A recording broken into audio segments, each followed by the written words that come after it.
नमस्कार बच्चों, कक्षा 10वीं में सूर्यकांत त्रिपाठी निराला की कविता उत्साह हमने कल पढ़ी।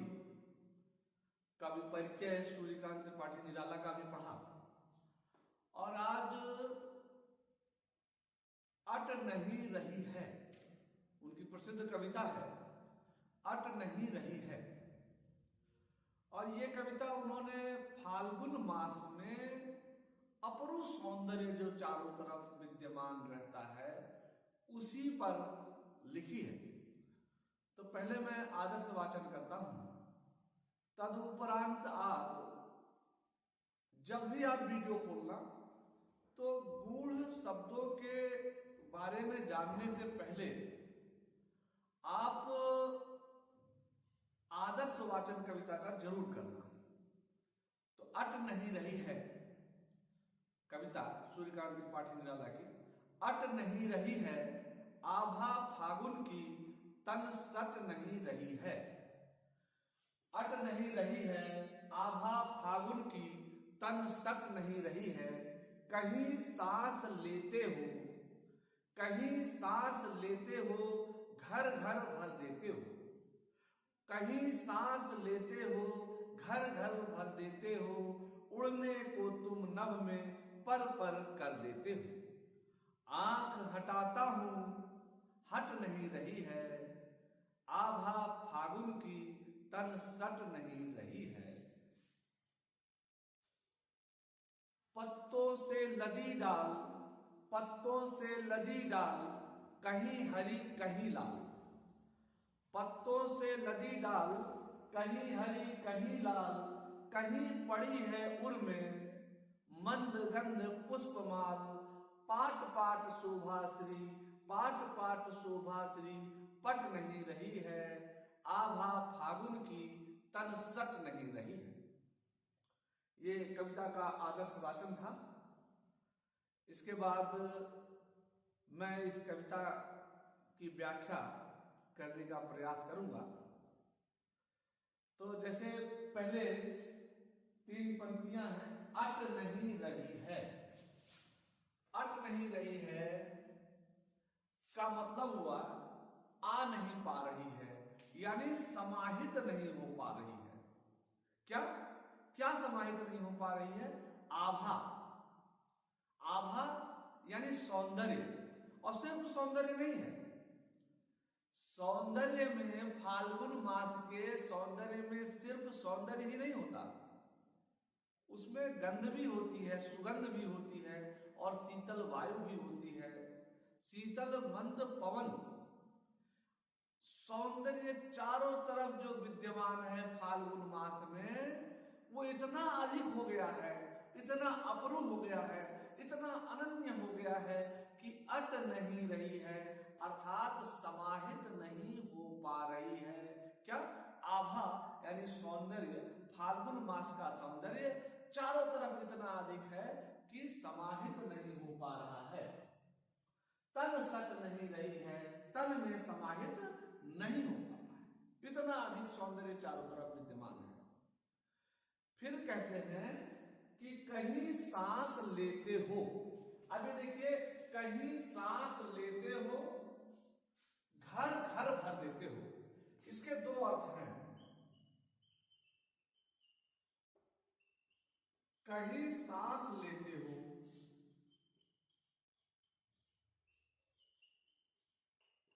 घर घर भर देते हो, इसमें 2 अर्थ हैं।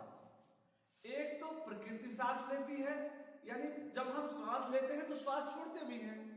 प्रकृति जब श्वास लेती है तो वह जब श्वास छोड़ती है तो उस श्वास में हवा के द्वारा चारों तरफ सौंदर्य घर घर में यानी घट घट में विद्यमान हो जाता है। घर घर यानी घट घट में। तो कहीं सांस लेते हो, पहला प्रकृति के लिए। और प्रकृति के लिए जब कहता है कवि, इसका प्रकृति के लिए जब हम अर्थ निकालते हैं तो कवि कहता है कि जब प्रकृति कहीं श्वास लेती है, यानी जब वो श्वास लेती है तो कार्बन डाइऑक्साइड भीतर खींचती है और जब छोड़ती है तो ऑक्सीजन छोड़ती है। तो जो छोड़ती है उसमें हवा का भी ऐसा वो मिल जाता है कि चारों तरफ घर घर यानी प्रकृति के घट घट में यानी कण कण में सौंदर्य और सुगंध विद्यमान हो जाता है। एक अर्थ हुआ। दूसरा अर्थ मनुष्य के अर्थ में,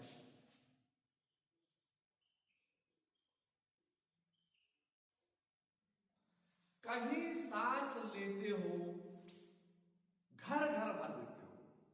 कहीं पर यदि हम श्वास लेते हैं फाल्गुन मास में जहां भी रहे तो इतना अधिक सौंदर्य है, इतनी अधिक सुगंध चारों तरफ विद्यमान है कि वो इतना अधिक हो जाता है कि हमारे शरीर के घट घट में, शरीर के एक एक पोर में, एक एक रंग में समाहित हो जाती है।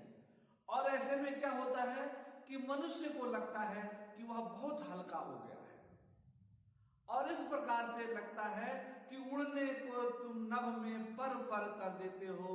इतना अधिक हल्का महसूस करने लगता है मनुष्य कि लगता है जैसे उसके पंख आ गए हों, पर पर यानी पंख आ गए हों, और वह प्रकृति में नभ में उड़ने के लिए तत्पर हो गया। तो देखिए घर घर और पर, इसमें दोनों में पुनरुक्त प्रकाश अलंकार है। पुनरुक्त शब्द जो होता है गद्य में जो पुनरुक्त शब्द होता है, पद्य में वही पुनरुक्त प्रकाश अलंकार होता है। तो उड़ने को तुम नभ में पर पर कर देते हो, आंख हटाता हूं तो हट नहीं रही। देखिए, जब कोई सौंदर्य हम देखते हैं तो सौंदर्य इतना अधिक होता है कि उस सौंदर्य से हम सम्मोहित हो जाते हैं, और सम्मोहित हो जाने पर हमारे नेत्र वहां से हटते नहीं है। इसीलिए कवि कहता है कि आंख हटाता हूं तो हट नहीं रही है, अट नहीं रही है आभा फागुन की, तन सट नहीं रही है।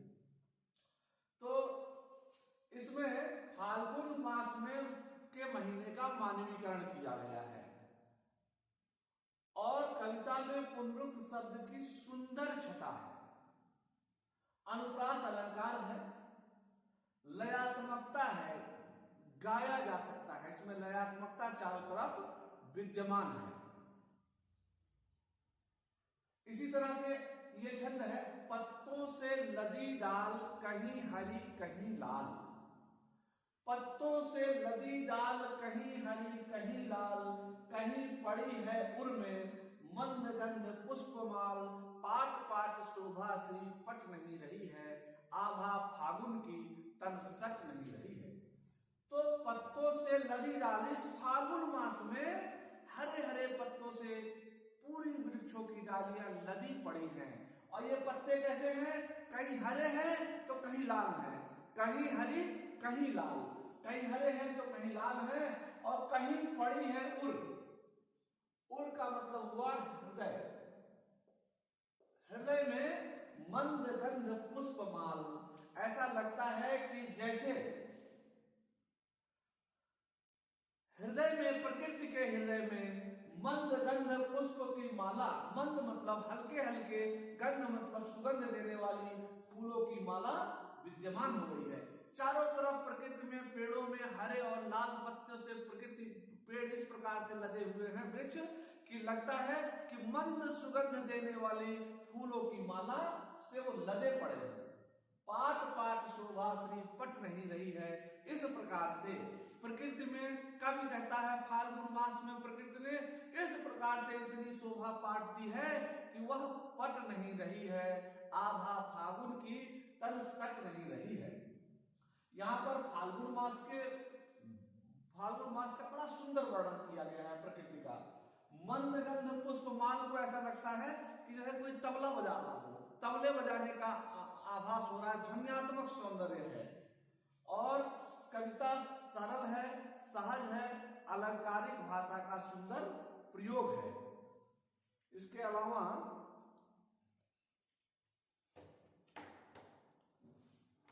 जो प्रश्नोत्तर है, प्रश्नोत्तर पर मैं चर्चा कर रहा हूं। छायावाद की एक खास खास विशेषता है कि अंतर मन के भावों की दुनिया में सामंजस्य बिठाना। अंतर मन यानी अंदर जो हमारे मन के भीतर है उस भाव का दुनिया में सामंजस्य बिठाना। यह कविता के किस पंक्ति में? तो कवि के अंतर मन में जो भावना है कि सर्वत्र फाल्गुन मास में सौंदर्य विद्यमान है, वह कविता के किन पंक्तियों में है? तो कहीं सांस लेते हो पर कर देते हो, उड़ने को नभ में तुम पर कर देते हो। इन पंक्तियों में यह विद्यमान है। कवि की आंख फाल्गुन की सुंदरता से क्यों नहीं हट रही है? क्योंकि सौंदर्य में आकर्षण होता है, वह अपने ओर खींचता है और सम्मोहन शक्ति होती है। तो जब कहीं सौंदर्य की चीजों को हम देखते हैं, वे हमें आकर्षित करके सम्मोहित कर लेती हैं। इस प्रकार से हम चाह करके भी उधर से अपने नेत्र नहीं हटा पाते। फाल्गुन प्रस्तुत कविता में कवि की प्रकृति की व्यापकता का वर्णन किन रूपों में है? तो प्रस्तुत कविता में कवि ने प्रकृति की व्यापकता का वर्णन सर्वत्र किया है। जैसे चारों तरफ जो है प्रकृति हरे लाल पत्तियों से लदी पड़ी हुई है, फूल चारों तरफ माला की भांति हैं, और धरती से आसमान तक व्यक्ति इतना हल्का महसूस करता है कि वह धरती से आसमान की तरफ उड़ने को तत्पर हो जाता है। ऐसा लगता है जैसे उसके पंख लग गए हों। तो सर्वत्र उसकी व्यापकता का वर्णन किया गया है। फाल्गुन में ऐसा क्या होता है जो बाकी ऋतुओं से भिन्न होता है? तो फाल्गुन में प्रकृति सुंदर होती है, चारों तरफ हरियाली होती है, फूलों से लदी होती है, मंद गंध सुगंध चारों तरफ से आता है, शीतल मंद समीर पवन बहती है। ना तो अतिवृष्टि होती है, ना अनावृष्टि होती है, ना शीतलता बहुत ज्यादा, ना तो बहुत ज्यादा शीत होती है, और ना बहुत ग्रीष्म होती है। जबकि अन्य ऋतुओं में या तो वर्षा होगी, या तो ठिठुरन होगा, या तो भयंकर गर्मी होगी। जबकि बसंत ऋतु में सब चीजों का संतुलन होता है। कविता के आधार पर निराला के काव्य शिल्प की विशेषताएं हैं। तो निराला के काव्य शिल्प की विशेषताएं निम्नलिखित हैं। इनकी काव्य भाषा समासिक है।